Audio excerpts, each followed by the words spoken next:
इस कहानी की शुरुआत में मारिया को दिखाया जाता है जो एक डरावना सपना देखकर जाग जाती है। वो देखती है कि उसका पति माइकल अब भी सो रहा है, इसीलिए वो उसे मारती है और कहती है कि तुम इतना चैन से क्यों सो रहे हो। इसके बाद माइकल मारिया को संभालता है। दरअसल अतीत में मारिया के साथ ऐसा हादसा हुआ था जिससे वो आज तक उभर नहीं पाई।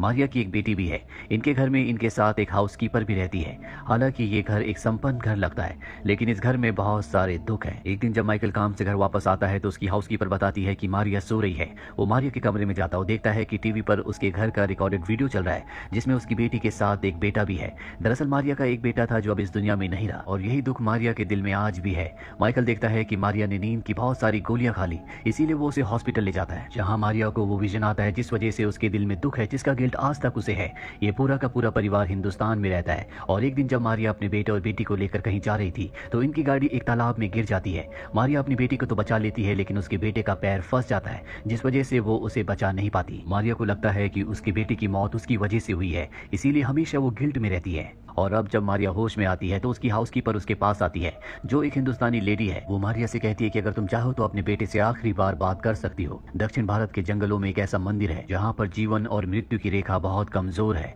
वहाँ जाकर तुम अपने बेटे से बात कर सकती हो। और तभी वहाँ पर उसका हस्बैंड माइकल आ जाता है, जिस वजह से उसकी हाउसकीपर वहाँ से चली जाती है। घर आने के बाद मारिया एक बार फिर से अपनी हाउसकीपर के पास जाती है।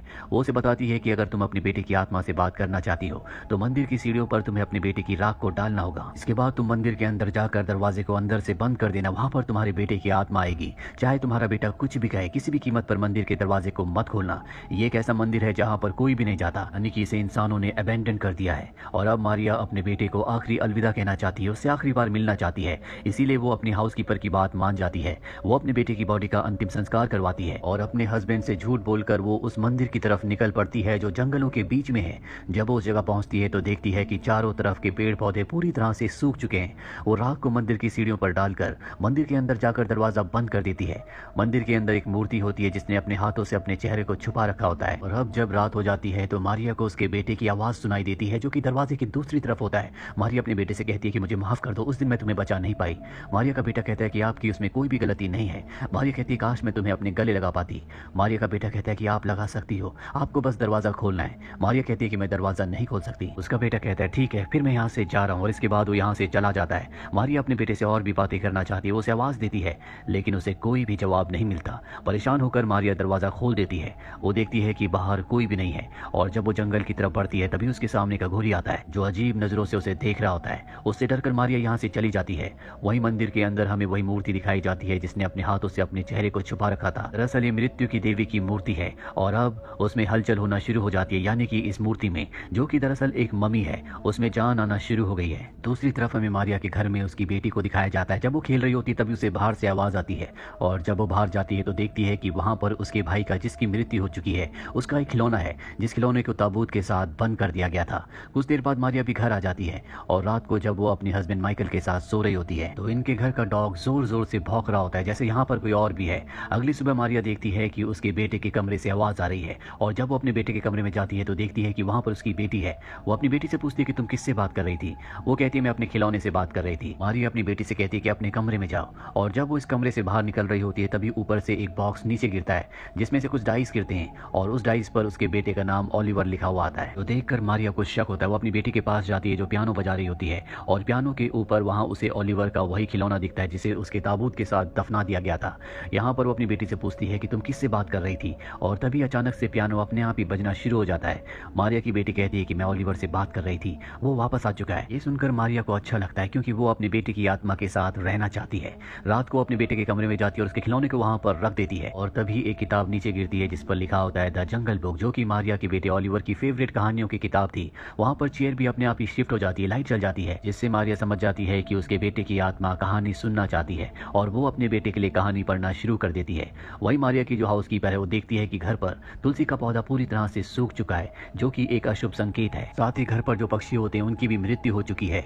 यहाँ पर उसकी हाउसकीपर समझ जाती बताती है कि मारिया ने दरवाजे को खोला था। मारिया अपनी बेटी के साथ उन पक्षियों को समंदर में बहाने के लिए जाती है और तभी वहां पर एक अघोरी आता है जो उसके फोरहेड पर भस्म लगा देता है। मारिया इससे डर जाती है और वापस अपनी बेटी के साथ घर आ जाती है। अब रात को दिखाया जाता है कि मारिया की बेटी अकेले कमरे में बैठकर टीवी देख रही होती है। आसमान में बिजली चमक रही होती है और उसी रोशनी में हम मारिया के बेटे ओलिवर को देखते हैं जो कि बहुत ही खौफनाक दिख रहा होता है। अगली सुबह जब मारिया अपनी बेटी को बाथटब में नहा रही होती है तभी वो उसके कंधे पर दांतों के निशान को देखती है। मारिया की बेटी उसे बताती है कि ये ओलिवर ने किया है। ये सुनकर वो टेंशन में आ जाती है और अपने बेटे के कमरे में जाती है और कहती है कि तुम कभी भी अपनी बहन को नुकसान नहीं पहुंचाओगे। जब वो यहाँ से जा रही होती है तभी दरवाजा अपने आप ही बंद हो जाता है और वही किताब जिससे वो अपने बेटे की आत्मा को कहानियां सुनाया करती है वो नीचे गिर जाती है। पेज अपने आप ही पलटना शुरू हो जाते हैं और जहां तक मारिया ने अपने बेटे ओलिवर को कहानियां पढ़कर सुना दी थी वहां पर आकर रुक जाते हैं। मारिया कहती है कि मैं आगे की कहानी तभी सुनाऊंगी जब तुम वादा करोगे कि तुम अपनी बहन को कोई भी नुकसान नहीं पहुंचाओगे। और तभी कमरे की लाइट जल जाती है जिसका मतलब ये है कि उसके बेटे की आत्मा ने उसकी बात मान ली है। मारिया अपने बेटे को आगे की कहानी पढ़कर सुनाती है। रात को जब वो घर के बाहर खड़ी होती है तभी वो देखती है कि सामने वही अघोरी है जिसे वो यहाँ से जाने के लिए कहती है। अघोरी उसको पीछे देखने का इशारा करता है और जब वो पीछे देखती है वहां पर उसे मृत्यु की देवी दिखती है जिसकी मूर्ति को मम्मी को उसने मंदिर में देखा था। ये देखकर वो डर जाती है। घर के अंदर आने के बाद उसकी हाउसकीपर उसे बताती है कि उसने रात को मंदिर का दरवाजा खोलकर बहुत गलत किया। उसके बेटे की आत्मा इस दुनिया में आ चुकी है जिससे इंसानों की दुनिया में और मृत्यु लोक की दुनिया में संतुलन पूरी तरह से बिगड़ चुका है। हमें इस संतुलन को बनाने के लिए ओलिवर से जुड़ी हुई हर एक चीज को जलाना होगा। मृत्यु की देवी उसकी आत्मा को लेने के लिए इस दुनिया में आई है और अगर कोई भी उसके बीच में आया तो वो उसे मार देगी। मारिया यहाँ से सीधा अपने बेटे के कमरे में जाती है और देखती है कि वहाँ सामने उसकी बेटी बैठी हुई है और जब उसकी बेटी उसकी तरफ देखती है तो उसका चेहरा पूरी तरह से बदल चुका होता है। लेकिन ये उसकी बेटी नहीं होती बल्कि ये सब उसका बेटा कर रहा होता है। तभी उसकी बेटी उसके पास आ जाती है। अगली सुबह मारिया अपने हस्बैंड के साथ और अपनी बेटी के साथ एक रेस्टोरेंट में जाती है जहाँ पर मारिया को हर जगह कॉकरोचेस दिख रहे होते हैं और तभी वो देखती है कि उसकी बेटी उसके साथ नहीं है। वो बाहर जाकर अपनी बेटी को ढूंढने लगती है। वो एक चौल में चली जाती है और जब वो लगातार आगे बढ़ती है तो एक बार फिर से उसे मृत्यु की देवी दिखती है जिसे देखकर वो डर जाती है। पर तभी वहां पर उसका हस्बैंड आ जाता है जिसके पास उसकी बेटी भी होती है।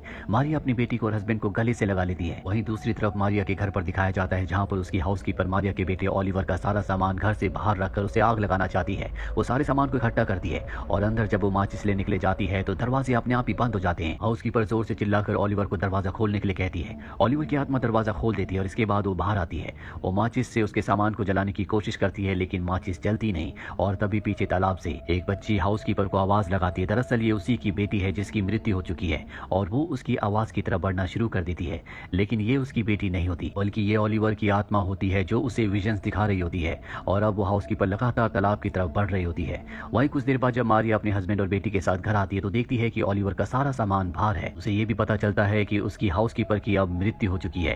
रात को जब वो अपनी बेटी के साथ होती है तो उसे एहसास होता है कि ओलिवर ने सब कुछ किया है, इसीलिए वो बाहर जाकर ओलिवर के सारे सामान को जला देती है। तभी वहां पर उसका हस्बैंड माइकल भी आ जाता है जो उससे ऐसा करने की वजह पूछता है और मारिया यहाँ पर उसे सारा सच बता देती है और उसका हस्बैंड उसकी किसी बात पर यकीन नहीं करता। तब मारिया अपनी बेटी से कहती है कि तुम्हें अपने डैड को सारा सच बताना होगा, लेकिन उसकी बेटी कहती है कि मुझे कुछ भी नहीं पता। इस बात पर मारिया को गुस्सा आ जाता है और उसका हस्बैंड अपनी बेटी को लेकर उसके कमरे में चला जाता है। मारिया भी उसके पीछे पीछे जाती है और वो देखती है कि उसकी बेटी की आंखें एक बार फिर से बदल चुकी है। वो समझ जाती है कि उसे और किसी ने नहीं बल्कि ओलिवर की आत्मा ने पजेस कर लिया है। मारिया अपनी बेटी से कहती है कि तुम अपनी बहन की बॉडी से बाहर निकल जाओ, उसे अपने कब्जे से आजाद कर दो।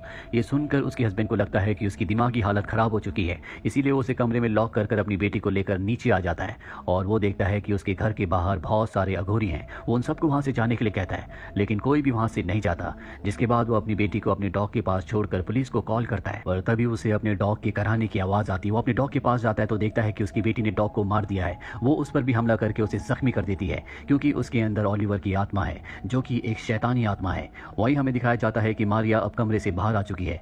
जब वो नीचे आती है तो देखती है कि अघोरी घर के अंदर आकर उसकी बेटी को मारने की कोशिश कर रहे हैं। वो उनसे अपनी बेटी को छुड़ाती है। यहाँ पर उसका हस्बैंड भी आ जाता है जो जख्मी है। मारिया अपनी बेटी के पास जाती है। वो जानती है कि उसकी बेटी के अंदर उसकी बेटी की आत्मा है, इसीलिए वो अपनी बेटी से कहती है कि तुम मेरे शरीर के अंदर आ जाओ, मुझे तुम पजेस्ट कर लो। और इसके बाद ऐसा ही होता है, उसके बेटे की आत्मा उसके शरीर के अंदर आ जाती है, जिसके बाद अघोरी उसे जख्मी कर देते हैं। अब हमें मारिया को दिखाया जाता है जो कमरे में अकेली है। तभी उसके सामने मृत्यु की देवी आती है जो अपने चेहरे से अपने हाथ को हटाती है और यहाँ हमें तेज रोशनी दिखती है। जिसके बाद हम मारिया को देखते हैं जो उसी मंदिर की सीढ़ियों पर है जिस मंदिर में जाकर वो अपने बेटे की आत्मा को इंसानों की यानी कि असलियत की दुनिया में ले आई थी। उसे लगता है कि वो अब भी जिंदा है और तभी मंदिर के अंदर से उसे अपने पति माइकल की आवाज आती है जो उसे बुला रहा होता है। मारिया समझ जाती है कि उसका हस्बैंड भी वही गलती कर रहा है जो उसने की थी और वो देखती है कि उसका हस्बैंड मंदिर का दरवाजा खोल रहा था। वो उसे ऐसा करने से मना करती है लेकिन तब तक दरवाजा थोड़ा सा खुल जाता है और ये फिल्म, ये कहानी यहीं पर खत्म हो जाती है। उम्मीद करते हैं कि ये कहानी आपको